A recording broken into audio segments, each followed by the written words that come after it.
السلام عليكم ورحمة الله.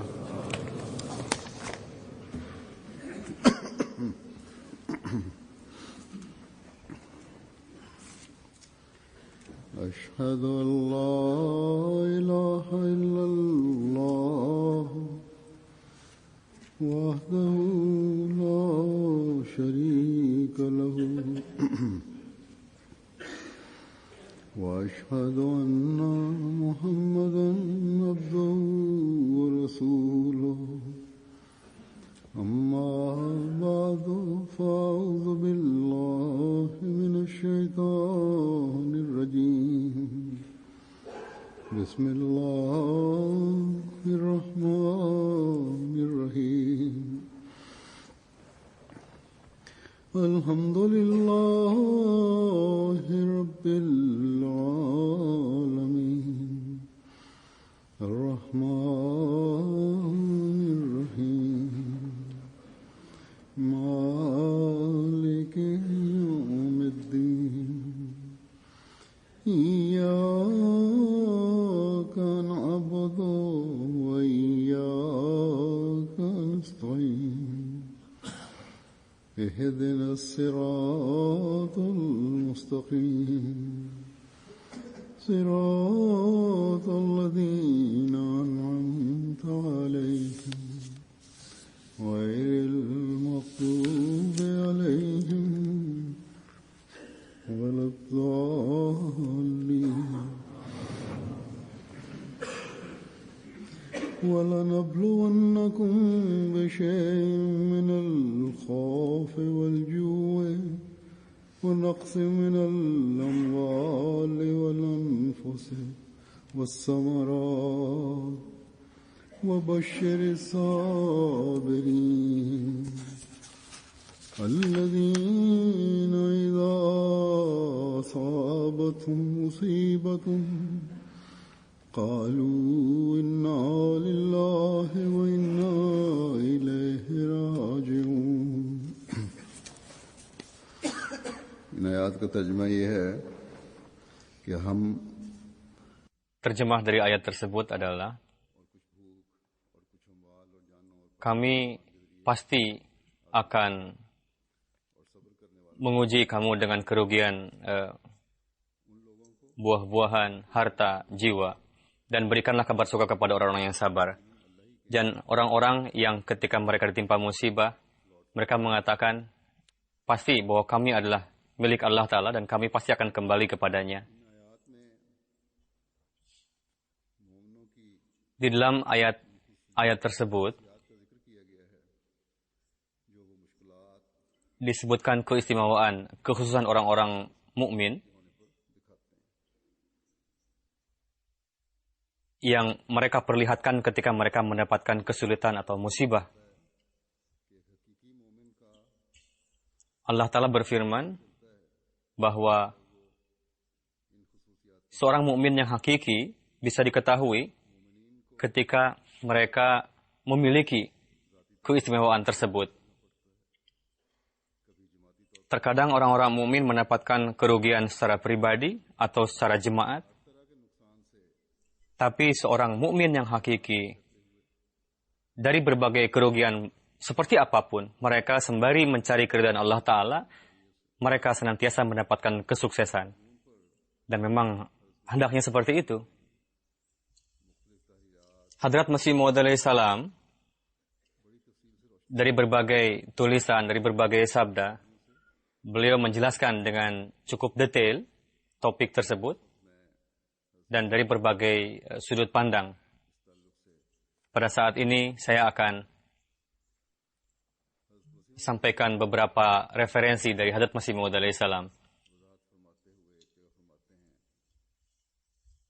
Dalam menjelaskan ayat tersebut, Hadrat Masih Maud alaihissalam bersabda,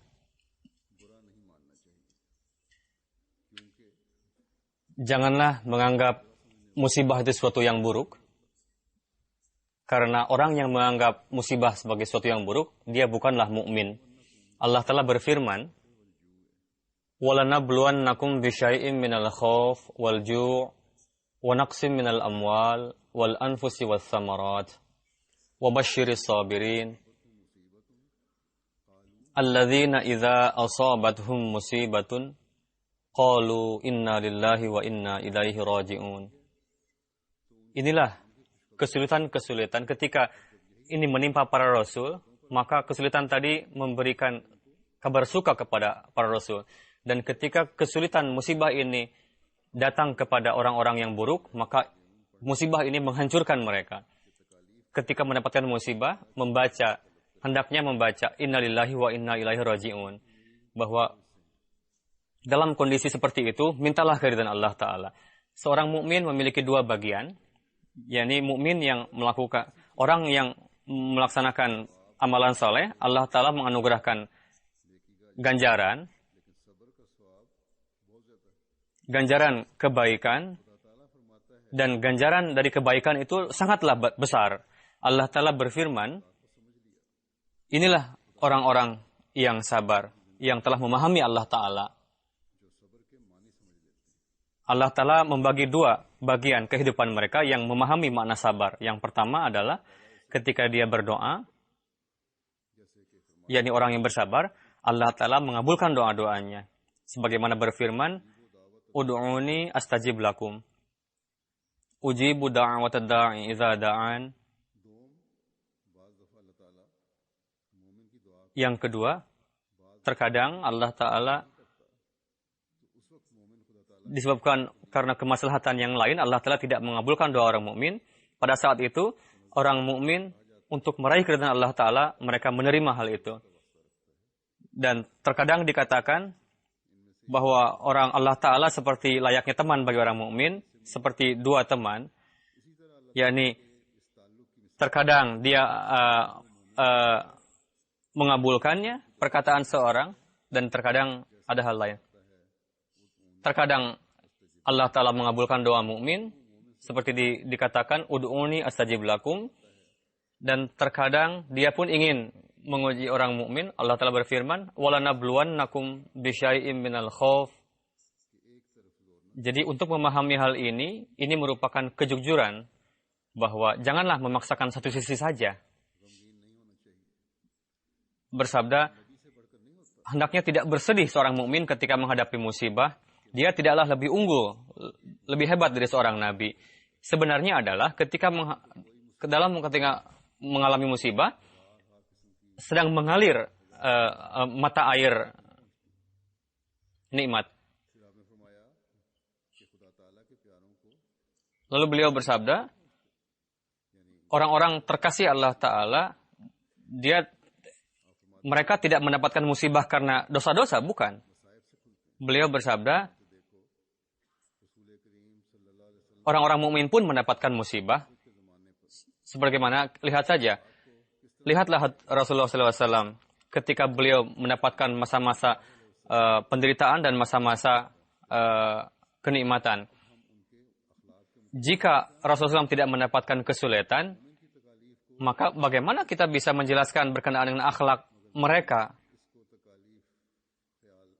Memang silakan saja orang lain menganggap bahwa kesulitan orang mukmin itu sebagai kesulitan, tapi orang mukmin tidak menganggap kesulitan musibah tadi sebagai suatu kesulitan. Al-Masih Maud bersabda, ini suatu hal yang perlu supaya manusia tegak dalam taubahnya yang hakiki, dan dia beranggapan bahwa dengan taubahnya dia mendapatkan kehidupan yang baru. Jika dia mengharapkan buah dari taubah tadi, maka amalkanlah itu, sempurnakanlah itu dengan amalan. Lihatlah, ketika seorang tukang kebun menanam pohon, tanaman, lalu dia merawatnya, dia memberikan air. Begitu juga iman sebagai airnya adalah amalan. Jadi amalan merupakan suatu hal yang penting bagi keimanan. Jika keimanan tidak disertai dengan amalan, maka seperti layaknya tanaman yang tanpa air tadi, dia akan rusak. Dalam kondisi sebagai mukmin, janganlah menganggap ujian tadi sebagai suatu yang buruk. Orang yang menganggap itu sebagai suatu yang buruk, dia tidaklah memiliki keimanan yang sempurna. Quran berfirman, وَلَنَبْلُوَنَّكُمْ بِشَيْءٍ مِنَ الْخَوْفِ وَالْجُوعِ وَنَقْصٍ مِنَ الْأَمْوَالِ وَالْأَنْفُسِ وَالثَّمَرَاتِ وَبَشِّرِ الصَّابِرِينَ الَّذِينَ إِذَا أَصَابَتْهُمْ مُصِيبَةٌ قَالُوا إِنَّا لِلَّهِ وَإِنَّا إِلَيْهِ رَاجِعُونَ. Allah Ta'ala berfirman, kadang kami menguji kalian dengan harta, dengan anak, dengan ladang atau sawah-sawahan, buah-buahan. Tapi jika ada orang yang bersabar dalam kondisi seperti itu dan dia bersyukur, maka berikanlah kabar suka kepada mereka bahwa pintu nikmat bagi mereka terbuka. Yang dalam kondisi seperti itu mereka mengatakan innalillahi wa inna ilaihi raji'un. Yakni kita dan berkenaan dengan kita adalah berasal dari Allah Ta'ala. Dan pada akhirnya mereka akan kembali kepada Allah Ta'ala. Kesedihan, kesulitan tidak akan membuat mereka bersedih. Dan mereka masuk dalam maqam keridhaan. Orang yang seperti itu adalah sabar. Dan ketika dihisab, Allah Ta'ala memberikan ganjaran yang luar biasa. Lalu beliau alaihissalam bersabda, terkadang orang-orang menuduh Allah Ta'ala bahwa Allah Ta'ala katanya tidak mengabulkan doa kita, atau orang-orang menuduh menghina para waliullah bahwa doa-doanya tidak terkabul katanya. Masih Maud bersabda, orang-orang bodoh seperti ini sebetulnya mereka tidak mengetahui hukum ilahi yang menuduh seperti itu. Jadi orang-orang yang mengetahui hal ini mereka akan mengetahui dengan baik bahwa untuk meyakinkan Allah Ta'ala ada dua contoh. Hal itu disebutkan sebagai keimanan. Janganlah kalian menekankan pada satu sisi saja. Jangan sampai kalian menjadi penentang Allah Ta'ala dan berupaya untuk mematahkan hukum-hukum ilahi. Beliau alaihissalam bersabda, ada dua cara untuk mendapatkan kesuksesan. Yang pertama, pada hukum-hukum syariat, yakni sholat, puasa, haji, zakat, mereka mengamalkan hal tersebut. Tapi perkara-perkara ini, karena berada di tangan manusia, terkadang manusia pun lalai dan malas. Untuk itu, cara yang kedua adalah yang secara langsung dari Allah Ta'ala menimpa manusia. Dan ini merupakan sebagai penyebab kemajuan manusia yang hakiki. Karena manusia, lihatlah,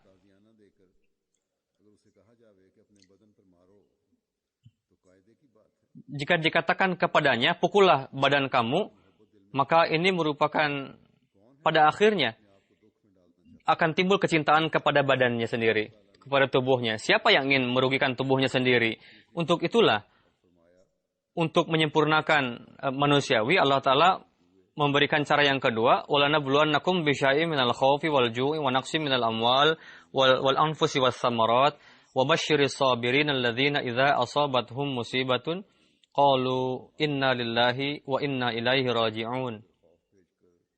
Kami akan terus menguji kamu, terkadang dengan ketakutan, terkadang kelaparan, terkadang dengan harta, dengan kerugian jiwa. Tapi orang-orang ini mereka bersabar atas itu dan mengatakan innalillahi wa inna ilaihi raji'un. Dan berikanlah kabar suka kepada mereka bahwa demi mereka Allah Ta'ala telah menyiapkan ganjaran-ganjaran yang besar. Lihatlah seorang petani dengan penuh gigihnya. Mereka merapikan tanah-tanah, lalu menanam biji-bijian, lalu memberikan air, menyiram air. Terkadang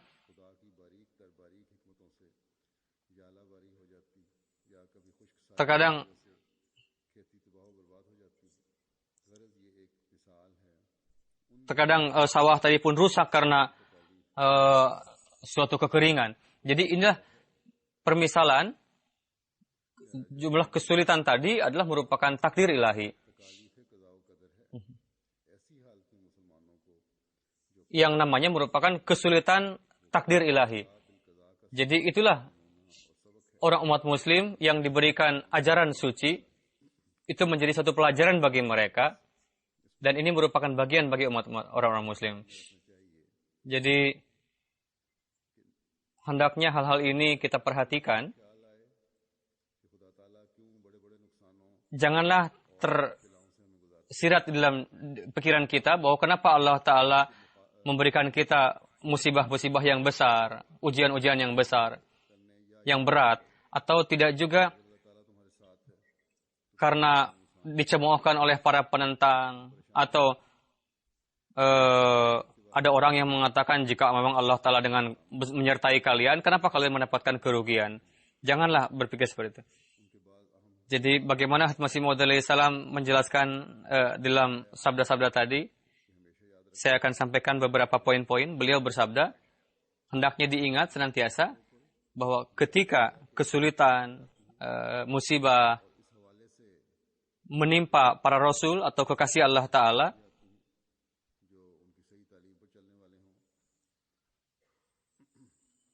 dan orang-orang para pengikut para nabi juga,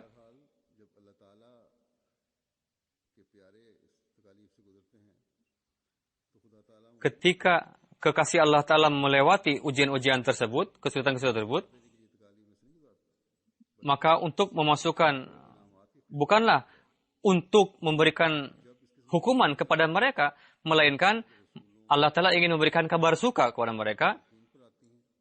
Ketika kesulitan-kesulitan seperti itu menimpa para penentang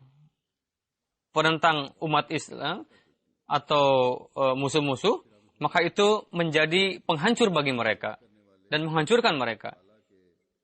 Lalu beliau bersabda, orang yang sabar atas ujian tersebut, dia akan mendapatkan ganjaran yang banyak sekali dari Allah Ta'ala, yang tak terhingga. Jadi hendaknya seorang mukmin memahami makna sabar. Bukanlah makna sabar bahwa dia tidak menyesali kerugian tadi. Maksud sabar tadi adalah kerugian tadi, kesulitan tadi, janganlah membuat diri kita sehingga kita tidak sadar, lalu putus asa, lalu tidak menggunakan kekuatan amalan kita. Jadi penyesalan, kesedihan sampai batas tertentu memang itu dibenarkan dan memang perlu dilakukan. Lalu bersama dengan itu, satu tekad baru, hendaknya kita melangkah pada tahap selanjutnya dan lebih dari sebelumnya. Itu penting untuk dilakukan. Hendaknya diingat juga bahwa orang yang bersabar, mereka pun mengetahui apa hakikat doa. Terkadang Allah Ta'ala mengabulkan doa secepat mungkin. Lalu demi untuk maslahat atau kebaikan seorang, Allah Ta'ala pun tidak mengabulkan doa itu. Tapi tugas seorang mukmin adalah dalam kondisi bagaimanapun, dia hendaknya ridho atas amalan Allah Ta'ala apapun. Dan janganlah bersikap ragu kepada amalan Allah, perbuatan Allah Ta'ala yang manapun. Jika memperlihatkan kesabaran seperti itu, Allah Ta'ala menganugerahkan nikmat-nikmat yang tak terhingga. Beliau alaihissalam bersabda bahwa hamba Allah Ta'ala yang hakiki dalam kondisi sulit pun mereka tetap menerima kelezatan di balik itu. Karena di balik itu, di balik kesulitan itu, di balik musibah itu terdapat nikmat-nikmat Allah Ta'ala yang tak terhingga dan karunia-Nya. Jadi beliau bersabda, seorang mukmin di dalam musibah, di dalam kesulitan, bukanlah itu diterima oleh mereka karena dosa-dosa mereka, melainkan ini merupakan ujian dari Allah Ta'ala supaya dunia mengetahui bahwa hamba Allah Ta'ala dalam kondisi bagaimanapun mereka ridho akan keridhaan Allah Ta'ala. Beliau bersabda, orang yang paling tercinta di dunia ini adalah Rasulullah SAW. Tapi bagaimana beliau mengalami berbagai kesulitan, berbagai musibah. Terkadang beliau mendapatkan kesulitan secara pribadi, terkadang secara jamaah juga beliau dapatkan kesulitan tadi, musibah tadi. Sebanyak kesulitan yang beliau terima tidak didapatkan oleh orang lain. Tapi dalam berbagai kondisi sulit tadi, kesabaran beliau dan keridhaan beliau, bagaimana suri teladan yang beliau perlihatkan tidak nampak bandingannya di dunia ini. Ini merupakan akhlak yang tinggi yang merupakan suri teladan bagi seluruh umat muslim. Hadrat Masih Maud alaihissalam menekankan kita kepada taubah yang hakiki, bahwa di antara ujian-ujian ini adalah perlu untuk kita keluar sebagai orang yang berhasil. Jadi seorang mukmin bersamaan dengan amalan, dia hendaknya memperhatikan taubat juga. yakni setiap kesulitan, dalam setiap ujian, kita harus tunduk ke hadapan Allah Ta'ala dan mengakui segala kelemahan kita. Lalu, dengan amalan yang soleh, teruskanlah mata rantai islah, perbaikan. Beliau bersabda, sebagaimana seorang tukang kebun, ketika menanam pohon, tanaman, dia memberikan air, dia memeliharanya. Begitu juga seorang mukmin hendaknya mereka memberikan air amalan atas keimanan itu. Jika kalian mengamalkan ini, maka itu menjadi kesuksesan bagi seorang mukmin. Beliau bersabda, janganlah kalian khawatir dengan perkataan orang lain. Banyak sekali orang yang mengata-ngatai kalian. Terkadang orang-orang pun melontarkan keluhan keberatan kepada para waliullah bahwa katanya doa seorang waliullah tidak dikabulkan. Beliau bersabda, orang yang melontarkan keberatan seperti itu terkadang mereka karena mereka tidak mengetahui karena atas hukum ilahi. Mereka tidak memahami hukum-hukum ilahi. Terkadang Allah Ta'ala mengabulkan dan terkadang Allah Ta'ala ingin menguji kita.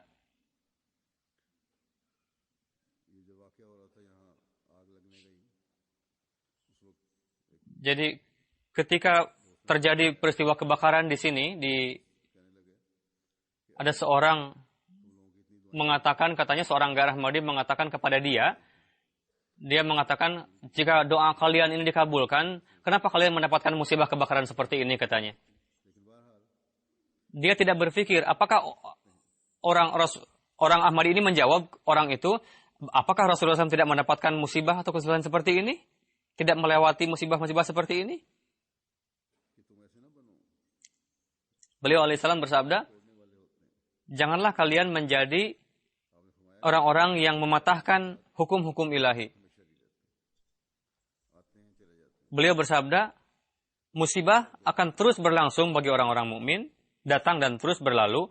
Jadi sabar dan doa, dan tariklah karunia-karunia Allah Ta'ala dengan doa tadi. Ketika kalian melewati masa-masa musibah, kesulitan itu, maka bacalah inna lillahi wa inna ilaihi raji'un. Mereka lah yang Allah Ta'ala berikan kabar suka atasnya. Ketika manusia mengatakan inna lillahi wa inna ilaihi raji'un, maksudnya adalah kami adalah milik Allah Ta'ala. Ketika kita melihat musibah, maksudnya adalah, dan kita membaca innalillah, maksudnya adalah, ketika kita milik Allah Ta'ala, maka Allah Ta'ala tidak akan pernah menghancurkan kita. Jika kita mengalami kesulitan, maka mungkin saja Allah Ta'ala ingin mempersiapkan bagi kita nikmat yang lebih besar dari sebelumnya. Dan inna ilaihi raji'un, setelah mengatakan itu, tunduk di depan Allah Ta'ala mengatakan bahwa janganlah sampai timbul hambatan atas nikmat yang lebih besar lagi di masa yang akan datang. Melainkan kami terima nikmat ini dengan tunduk di depan Allah Ta'ala. Dan kami senantiasa memohon akan hal ini. Dan jadikanlah kami orang-orang yang sabar. Dan jadikanlah kami orang-orang yang memperbaiki amalan-amalan kami. Dan jadikanlah kami sebagai orang-orang yang senantiasa, kondisi ini senantiasa menundukkan kami di hadapan Engkau. Ketika kondisi ini timbul, kita akan mendapatkan kesuksesan dan kemajuan jemaat pun akan lebih lagi dari sebelumnya. Kebencian orang-orang para penentang kita tidak akan bisa merusak kita sedikit pun. jika kita memiliki jalinan yang baik dengan Allah Ta'ala. Pada beberapa hari yang lalu, seperti yang telah saya katakan, di sini ada hall yang bersatu dengan masjid, terjadi kebakaran di hall itu. Ada beberapa channel TV dan media, mereka mengabarkan di TV, di kabar media-media, ada orang-orang yang memiliki kedengkian, mereka menyampaikan rasa bahagianya melihat itu. Alhamdulillah katanya, syukur saja sudah terjadi kebakaran. Jadi karena ini memang bukan masjid katanya, dan mereka pun bukan orang Muslim, orang-orang Ahmadiyah ini, kata mereka. Syukur saja sudah kebakaran katanya. Mereka bersyukur dan bahagia mereka katanya karena bangunan kita sudah kebakaran, dan mereka menyampaikan penyesalan katanya. Mereka mengatakan, kenapa tidak masjid sekalian yang terbakar katanya, hanya gedung saja. Ada beberapa orang Islam yang seperti itu, tapi tidak semua umat Muslim berpikiran seperti itu. Ada juga di beberapa daerah umat Muslim yang menyampaikan rasa simpati kepada kita dan penyesalan akan peristiwa seperti ini, atau bagian masjid ada yang terbakar, atau beberapa hall bangunan yang telah terbakar. Dan mereka katakan juga terkadang masjid kami juga kebakaran. Padahal baru beberapa bulan yang lalu ini dibangun. Terkadang orang-orang Barat di sini pun, orang Inggris, mereka menyampaikan seperti itu. Syukur saja katanya, kebakaran masjid orang Ahmadi ini katanya, yang tidak mengetahui. Tapi orang-orang Barat yang mengenal kita, yang simpati kepada kita, meskipun mereka non-Muslim atau non-Ahmadi, mereka mengatakan kepada orang gair lainnya, hendaknya kalian malu katanya. Orang Ahmadiyah ini adalah orang yang mengamalkan ajaran Islam yang hakiki. Dan channel-channel TV media, mereka mengabarkan hal itu. Ada juga yang mengabarkan bahwa telah terjadi kebakaran di masjid yang terbesar di Eropa katanya. Lalu bagaimana jemaat Ahmadiyah ini, siapa saja orang-orang ini, seolah-olah peristiwa kebakaran ini telah memberikan pertabligan yang luar biasa ke dunia. Dan kami bersedih, dan kami memperlihatkan kesabaran, dan membaca innalillahi wa inna ilaihi raji'un. Tapi Allah Ta'ala di dalam kerugian, di dalam ujian ini, Allah Ta'ala menegakkan orang-orang gair untuk membela jemaat. Mereka mengatakan kepada dunia bahwa kami menyertai orang-orang Ahmadi katanya. Seolah-olah seperti itu. Penyebab terjadi kebakaran itu adalah, belum disampaikan juga kepada polisi. Polisi pun belum mengabarkan kepada kita. Tapi ya, jadi ada suatu gudang di bangunan itu. Ada beberapa barang-barang yang plastik, atau barang-barang lain yang mudah terbakar, sehingga mudah dilahap oleh api. Lalu atap dari kayu, ada AC juga di sana, sehingga mudah tersentuh oleh api. Bagaimanapun, apapun penyebabnya, staf-staf masjid, para pengurus, orang-orang yang bekerja di sana, itu memperlihatkan bagaimana kelemahan mereka. Hendaknya mereka banyak-banyak mengucapkan istighfar, membaca istighfar. Bagaimana api ini, sebetulnya para pemadam kebakaran mengatakan sebetulnya seharusnya ini kerusakan lebih besar dari ini. Tapi banyak sekali tempat-tempat kalian yang justru terselamatkan. Memang ini sungguh aneh. Kerugian yang akan ditimbulkan sebetulnya harus lebih parah dari ini, tapi banyak yang terselamatkan. Dengan perantaraan yang saya katakan tadi, bagaimana dengan perantaraan orang-orang gair ini telah diberikan kesan yang baik berkenaan dengan jemaat di dunia, kepada, dan media press media juga, mereka kadang melebih-lebihkan perkataan mereka. Dan kadang mereka mencari kabar-kabar ada seorang perwakilan dari media, mereka datang ke sini untuk mengambil interview dari kami. Karena tidak diizinkan untuk masuk ke sini, mereka mewawancara di luar. Dia bertanya kepada kita, bagaimana perlakuan tuan-tuan ini kepada tetangga di sini, orang-orang Barat di sini, dan bagaimana kesan mereka katanya kepada orang Ahmadiyah di sini.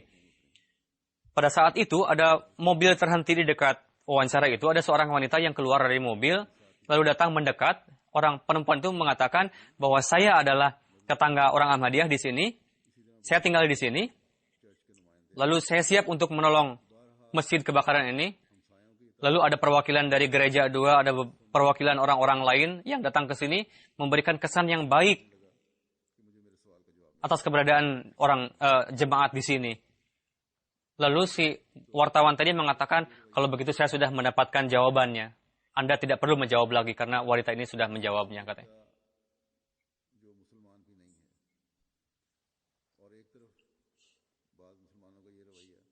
Inilah kesan-kesan orang yang sebetulnya mereka bukan Islam, tapi di sisi lain ada orang-orang Islam yang justru mereka malah berbahagia melihat kondisi seperti ini. Mereka membaca subhanallah. Silahkan saja. Sekarang subhanallah disampaikan dalam corak cemoohan. Silahkan saja baca itu.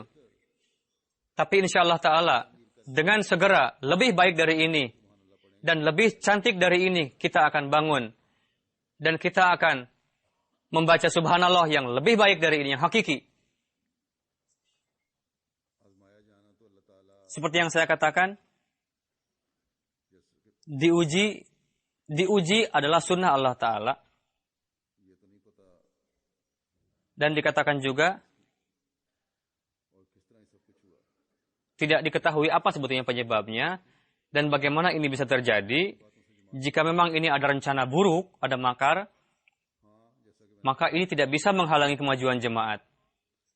Ya, seperti yang saya katakan, para pengurus, para karyawan kantor, hendaknya mereka melihat kelemahan masing-masing, dan dengan kejadian ini harus lebih berhati-hati lagi di masa yang akan datang.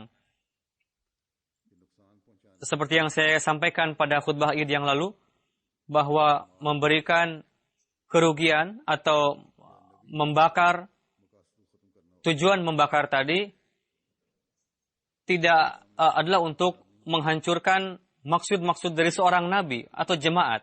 Itu tidak akan mungkin berhasil.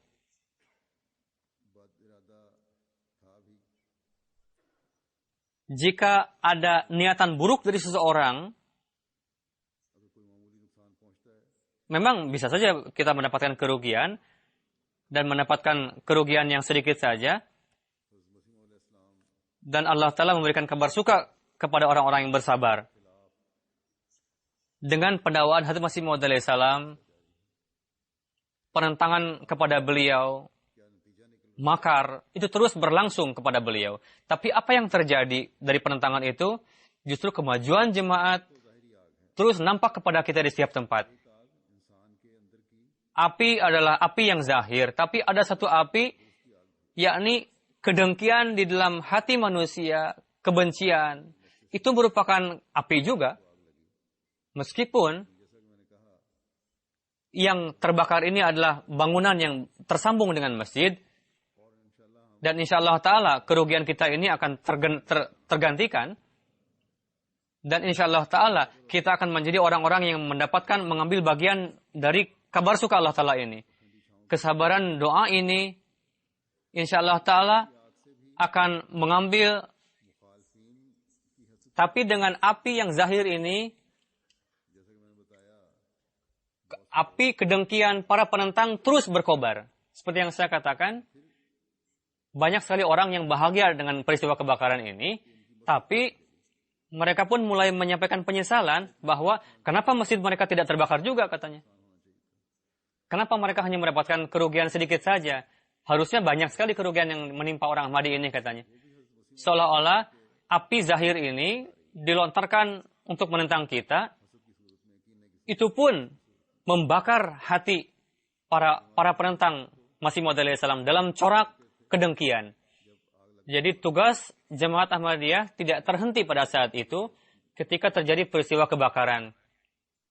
dari luar London, dari luar UK, bahkan bukan dari sana saja, melainkan di London, kita terus bekerja. Ada beberapa pekerja kita yang mereka mulai khawatir, tapi seperti yang saya katakan, penyesalan ini merupakan atas kerugian sebetulnya. Ini merupakan suatu perkara yang alami, tapi penyesalan tidak terus membuntuti kita seyogianya.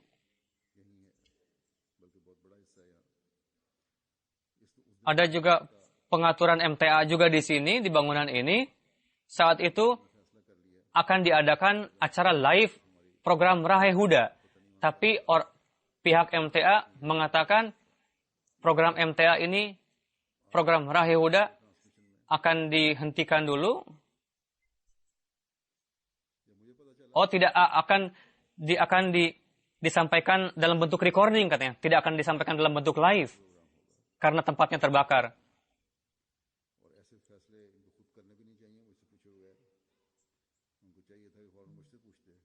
Lalu saya katakan, lakukan program live ini di Masjid Fazil London. Mereka pun tidak menanyakan kepada saya terlebih dahulu akan hal ini. Jadi, dengan menutup itu,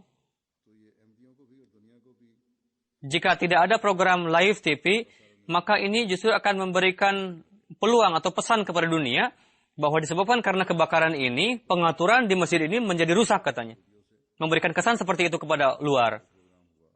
Lalu saya sampaikan, alhamdulillah, setelah itu dilakukan program live Rahe Huda di Fazil London, disampaikan soal jawab pertanyaan secara online, secara live, dan ada jawaban. Jadi bukanlah tugas kita untuk terus putus asa dengan peristiwa ini, lalu kita hanya melihat pemandangan itu saja. Dan ada juga orang yang saat itu nonton kebakaran, tapi mereka tidak bekerja. Seharusnya mereka bekerja. Bahkan segera mereka harus mencari tempat lain untuk bekerja. Lalu selebihnya serahkanlah kepada Allah Ta'ala. Mir Mahmud Ahmad Zahid, saat itu beliau berada di sini, beliau mengatakan, setelah peristiwa hijrah, kami datang ke Rabwah dan mulai ditempati Rabwah saat itu.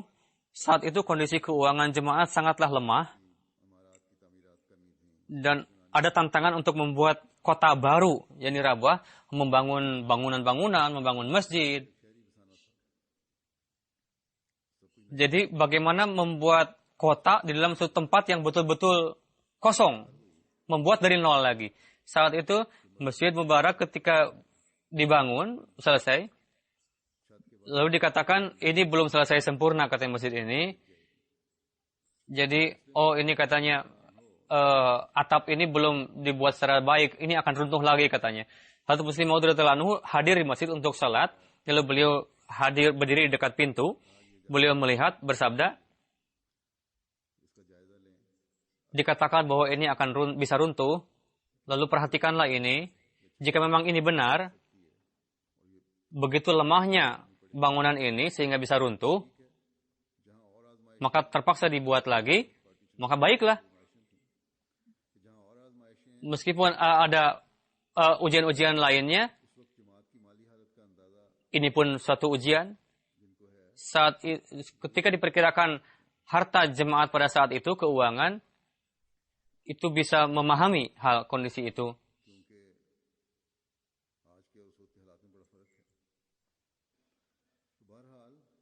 Karena kondisi saat ini dengan saat itu sangatlah berbeda.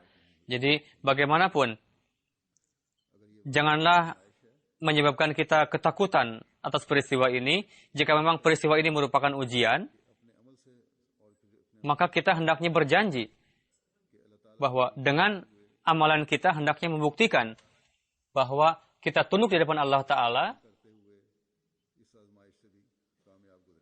dan sembari berdoa, kita akan melalui ujian ini dengan kesuksesan. Dengan karunia Allah Ta'ala atas jemaat ini, dari sisi keuangan juga, insya Allah Ta'ala, kita akan menutupi kerugian ini dengan lebih baik lagi. Meskipun kerugian ini siapapun kalau ada yang merusak ini, menimpakan kerugian ini, atau karena ketidakhati-hatian kita, atau terjadi karena kecelakaan, apapun penyebabnya, insyaallah ta'ala dengan karunia Allah ta'ala kita harus mengembalikan wajah bangunan ini yang baik lagi. Tidak perlu untuk melakukan gerakan pengambilan keuangan lain lagi. Tapi orang-orang meskipun tanpa diminta, mereka mulai mengirimkan uang kepada kita jemaat. Khususnya anak-anak, mereka mulai memberikan canda-canda tanpa diperintahkan kepada mereka. Anak-anak sendiri, bagaimana mereka mulai mempersembahkan celengan-celengan mereka. Berapapun yang telah mereka kumpulkan di celengan-celengan mereka, mereka mulai mengirimkan itu.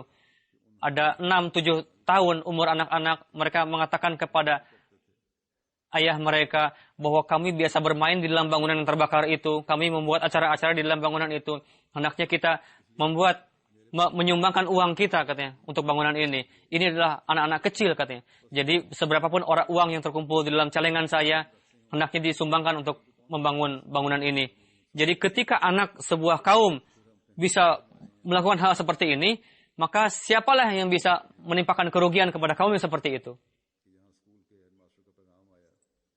Amir Sahab mengatakan bahwa ada seorang kepala sekolah di sini yang mengatakan bahwa ada anak-anak sekolah ini, mereka ingin mengumpulkan dana untuk menyumbangkan pembangunan bangunan ini. Ini merupakan seharusnya akhlak yang mulia ini diperlihatkan oleh orang-orang Muslim. Meskipun kami mengambil bantuan itu, dana itu, ataupun tidak, bahwa kita harus menghargai bagaimana kecintaan mereka untuk menyumbangkan dana kepada kita. Jadi bagaimana seperti yang saya katakan tadi, api sangat ganas, begitu ganasnya sehingga meluluhlantahkan semuanya. Tapi meskipun demikian, beberapa kantor-kantor pun terselamatkan, sehingga arsip-arsip pun terselamatkan. Begitu juga bangunan MTA terselamatkan, di sana terdapat banyak-banyak barang-barang yang berharga. Dengan karunia Allah Ta'ala, di sana mulai dilakukan pekerjaan untuk membangun juga, karena bagian ini menyatu dengan hall-hall yang terbakar itu. Ketika saya mendapatkan kabar, lalu saya pun khawatir dan saya mulai berdoa. Sebetulnya api bisa maju untuk merusak, melahap masjid, tapi alhamdulillah memang kerugian ini menimpa library juga, tapi 70% kita sudah selamatkan itu. Begitu juga library bagian penerjemahan 100% terselamatkan alhamdulillah. Menurut hemat saya, ada beberapa kerugian, ada file-file yang data-data kunjungan-kunjungan, tapi memang tidak ada kerugian yang parah. Dan terselamatkannya bangunan MTA ini merupakan satu mukjizat juga, karena atap yang bangunan yang menyatu dengannya itu sudah terbakar sebetulnya. Allah Ta'ala pun memberikan kesempatan kepada pemadam kebakaran untuk menyelamatkan hal itu, api yang sudah di atapnya. Allah Ta'ala pun menyelamatkan dari korban jiwa. Ada seorang yang sedang duduk di library saat itu, bekerja, dan dia tidak mengetahui bahwa apa yang sedang terjadi di luar. Dia menyelesaikan pekerjaan itu. Ketika saya keluar, katanya dari pintu, saya melihat ada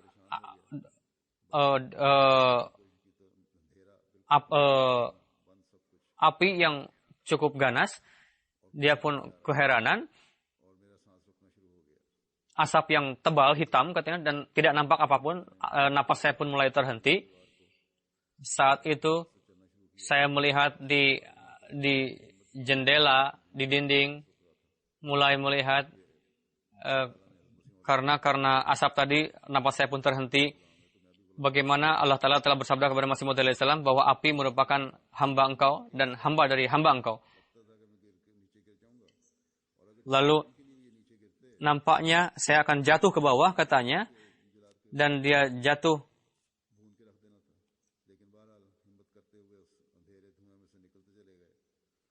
Tapi memberanikan diri dalam kegelapan asap itu, saya mulai keluar. Ketika sampai di pintu, lalu saya berkumur-kumur, bagaimana air itu keluar dari mulut saya hitam sekali seperti tinta, katanya. Inilah kondisi beliau, tapi Allah Ta'ala menyelamatkan beliau secara mujizat. Ini merupakan mujizat yang besar bagi beliau. Padahal dalam beberapa detik saja bisa menghanguskan beliau api itu. Tapi bagaimana beliau selamat? Allah Ta'ala telah memberikan karunia kepada beliau. Kedengkian orang-orang yang dengki terus bertambah. Hendaknya terus kita berdoa. Rabbi kullu syai'in khadimuka, Rabbi fahfadni wansurni warhamni. Dan Allahumma inna naj'aluka fi nuhurihim wa na'udzubika min syururihim. Bacalah doa-doa itu. Rabbana atina fid dunya hasanatan wa fil akhirati hasanatan wa qina adzabannar. Hendaknya dibaca juga doa itu. Jika kejadian ini karena kelemahan kita, hendak bacalah istighfar sebanyak-banyaknya. Allah Ta'ala memberikan taufik pada kita untuk melaksanakan tanggung jawab kita yang lebih baik lagi dan menjauhkan kelemahan-kelemahan kita. Dan jika memang ini ujian, maka semoga Allah Ta'ala melewatkan kita dengan penuh kesuksesan dan menganugerahkan tanda-tanda yang lebih lagi dari sebelumnya. Dan semoga Allah Ta'ala memasukkan kita ke dalam golongan orang-orang yang sabar dan diberikan kabar suka oleh Allah Ta'ala dan memberikan kesuksesan lebih besar lagi dari sebelumnya. Setelah salat Jumat ini saya akan memimpin salat jenazah gaib. Jenazah pertama adalah Mukarram Chaudhry Mahmud Ahmad Mubashir Darwish Kaldian,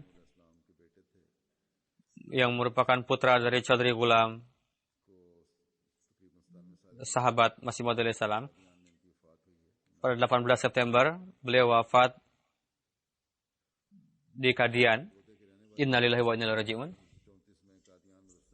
Beliau penduduk Sargoda saat itu, dan pada tahun 34 beliau datang ke Kadian, dan pada 43 beliau masuk ke ketentaraan. Setelah pensiun, beliau datang ke Kadian atas perintah Khalifatul Masih Tsani.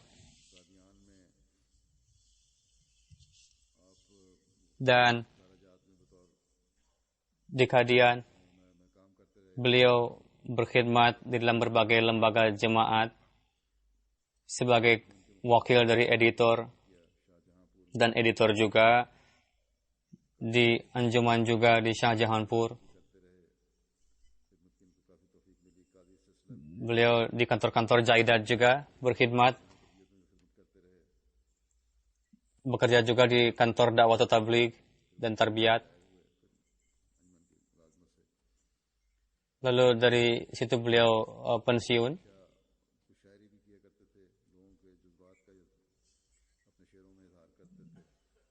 Beliau menyampaikan semangat juga dalam bentuk syair-syair. Beliau sangat hobi untuk menghormati tamu. Beliau sangat diterima oleh orang-orang non-muslim di wilayah beliau. Dan banyak sekali orang-orang gair yang beat dengan perantaraan beliau. Beliau dianugerahi 4 anak laki-laki dan 4 anak perempuan. 2 anak perempuan beliau ada di Pakistan.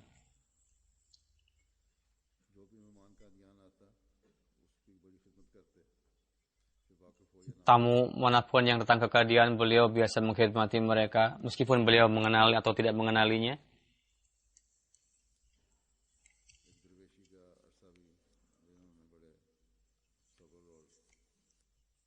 Beliau melewati masa-masa kesulitan, masa-masa darweshi juga dengan penuh kesabaran dan keberanian. Semoga Allah telah menganugerahkan derajat yang tinggi pada beliau.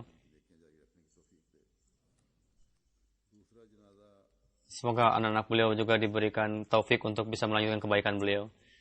Mukhalaf Khalid Alim Abbas, orang Syria, ini adalah jenazah yang kedua.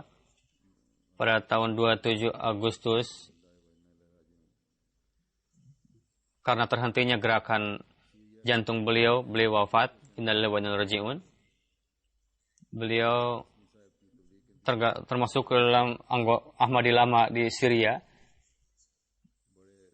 Karena tabligh beliau baiat pada tahun 28, beliau disiplin untuk salat dan puasa, beliau itaat dan mukhlis.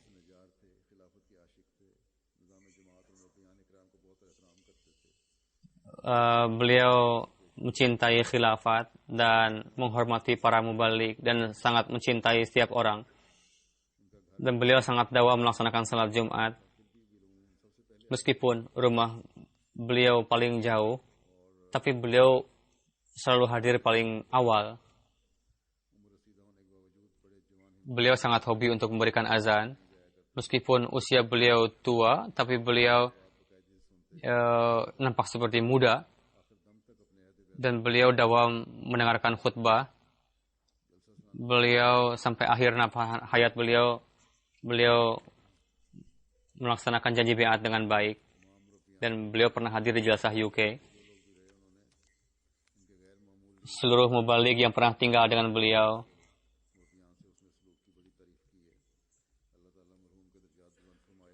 sangat memuji beliau atas keikhlasan beliau dan kemukhlisan beliau. Semoga Allah Ta'ala meninggikan derajat beliau. Satu putri beliau baiat dan sisanya belum baiat. Beliau sangat menyesali hal ini. Semoga Allah Ta'ala memberikan taufik supaya mereka baiat muslim jemaat dan mengabulkan segala keinginan mulia beliau.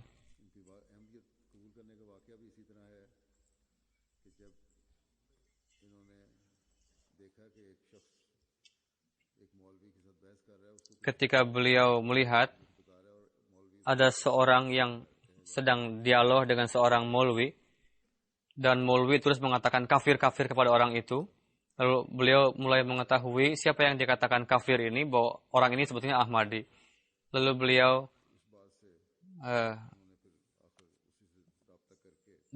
melihat bahwa orang ini, yang dikatakan orang ini adalah Allah dan Rasulnya, tapi si maulwi ini justru mengatakan kafir-kafir saja. Lucu katanya. Aneh. Akhirnya beliau mulai meneliti jemaat dan mencari tahu, dan pada akhirnya beliau mendapatkan taufik baiat. Semoga Allah telah meninggikan derajat beliau. Jenazah yang ketiga,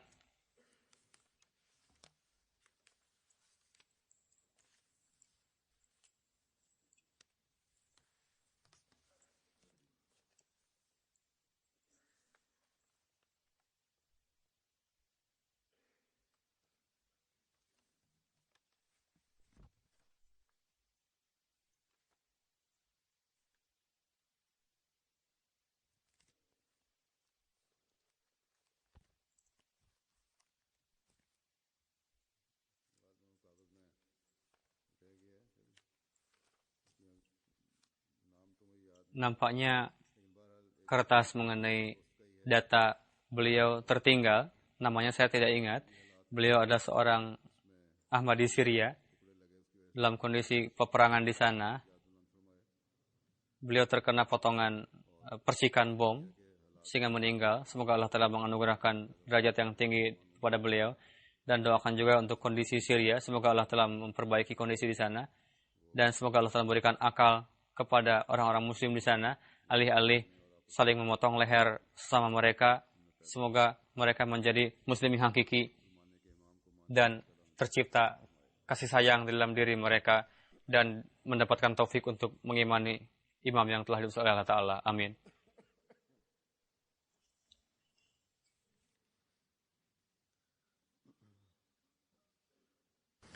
الحمد لله نحمده ونستعينه ونستغفره ونؤمن به ونتوكل عليه ونعوذ بالله من شرور أنفسنا ومن سيئات أعمالنا من يهده الله فلا مضل له ومن يضلل فلا هادي له ونشهد أن لا إله إلا الله